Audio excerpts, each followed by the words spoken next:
So I recently started playing Magic the Gathering. I love it. I came across a YouTube channel of someone who does great Magic the Gathering content. The best, most methodical reviews of card sleeves, deck boxes, and binders ever. The channel is called Tolarian Community College. So I wanted to paint him holding a magical card sleeve. So enjoy. Okay, so here we are in Sketchbook. The canvas size is 52 centimeters by 38 centimeters. It says millimeters there, but it's not. And that is the official Magic the Gathering canvas size that their artists use. So right now I am thinking about a composition. I already have one in mind, tell you the truth. So I'm going to go with him looking at a card sleeve, because that's what he does on his channel. He reviews Magic the Gathering accessories and talks about Magic the Gathering. And he also does other board games as well, and I hope he does more board game reviews. So here I'm just working out the composition. He'll be holding up a card or a card sleeve to the camera, and I want him to be extremely happy because his facial features, God, I hate the sound of my voice. His facial features, his trademark feature really is his smile. So I have to go by reference, and I'm not very good at likeness.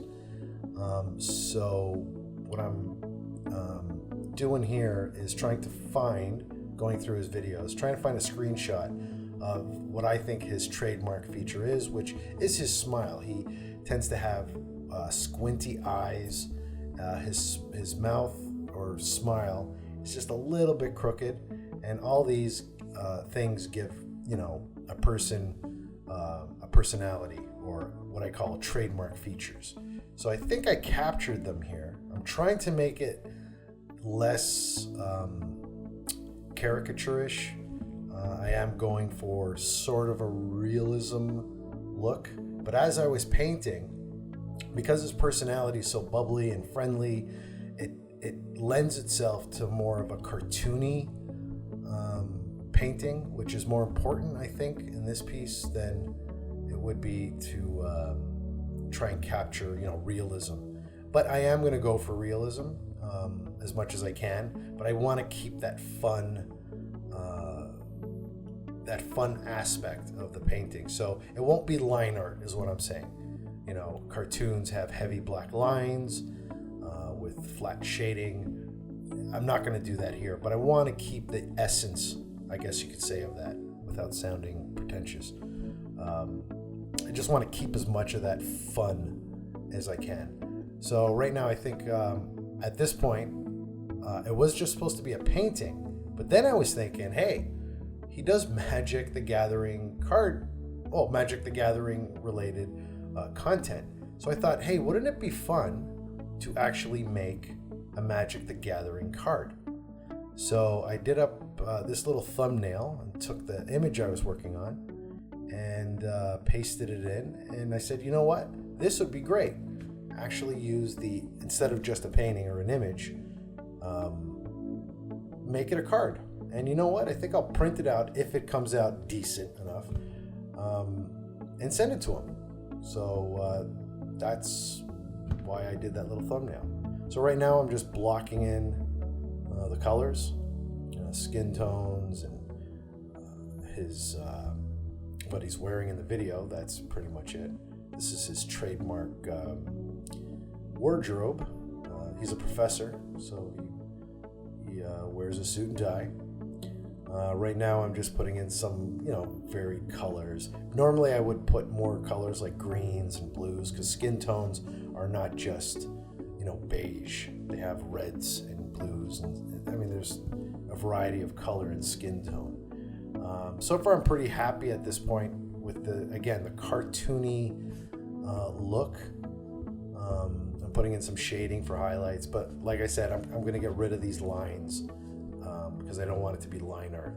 And as you can see here, I progressed enough where the lines are pretty much disappearing, and we're getting into more shading.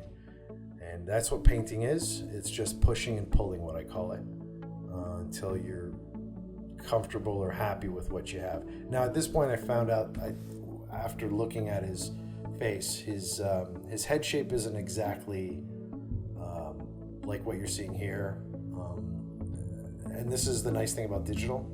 You could go back and fix things. His head's a bit wider than what you're seeing here. It's a bit too narrow.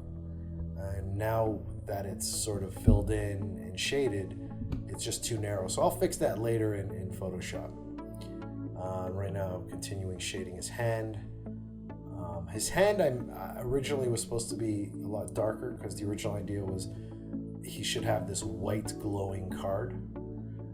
So the hand should be darker, right? Because whenever you have light coming from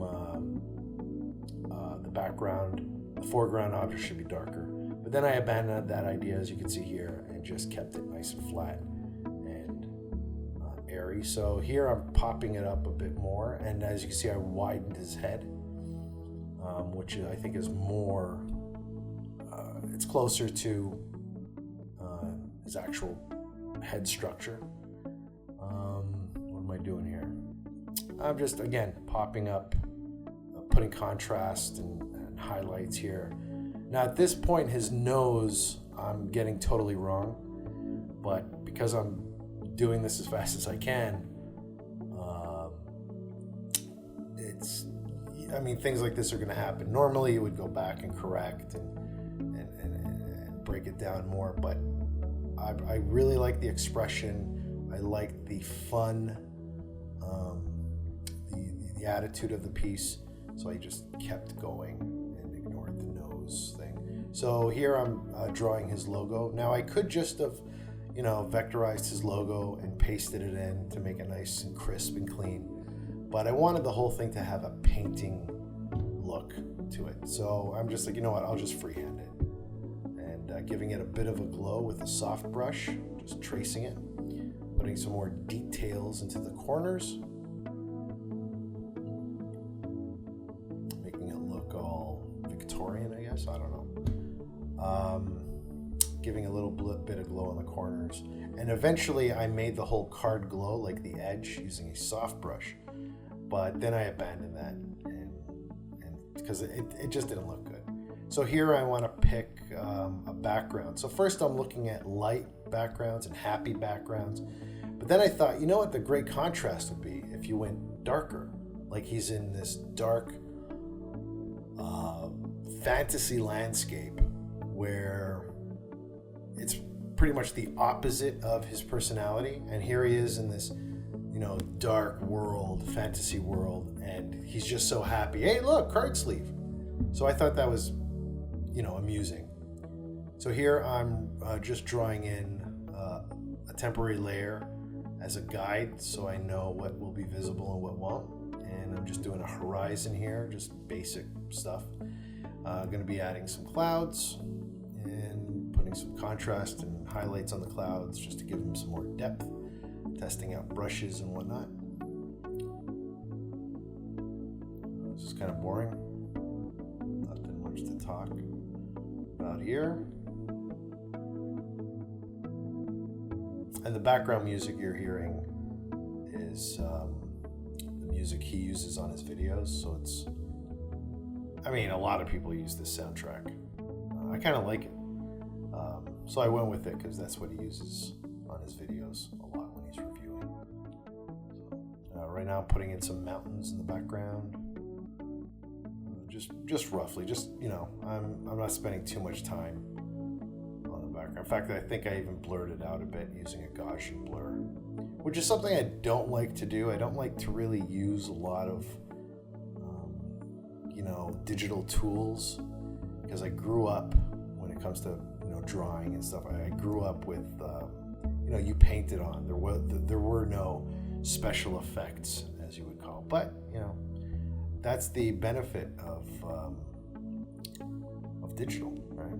Like even his head was much more narrow, but because it was digital and it's sitting on its own layer, I can widen it a bit. Problem is, it widened everything, is the card and all that. So again, there are ways to fix it with liquify and stuff like that, but I just kept going. So far, I think I'm happy with the piece. I think it's fun. It's it's fun, and it reflects his, I think, him. Another thing I noticed, here I'm just trying to match the color of the scene on him. Again, here's the glow on the card. Didn't like it. I think it's a bit too orange. I'm putting some highlights around him because, the sun or that light source is behind him as well. But he's fully lit, so it doesn't really make sense. So I let that go in the end product. So, and I did get rid of the glow. And I fixed his forehead. His forehead here is a bit square, and his hairline's a bit square. So I'm going to fix that later with Liquify, which unfortunately damaged his nose even more.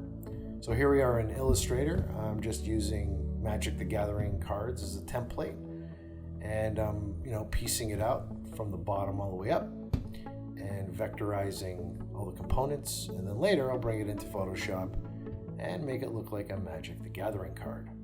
So there you go.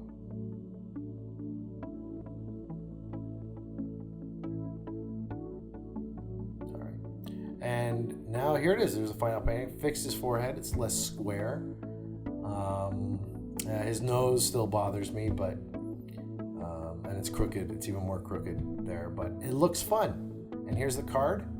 He is a sleeve hunter. He is a CMC of 7 mana, or converted mana cost. Legendary creature is a professor. When the sleeve hunter enters the battlefield, all creatures you control receive 45 +1/+1 counters, and your power and toughness are equal to the amount of YouTube subscribers you have. So I am going to print this out and send it to him. Does it look like him?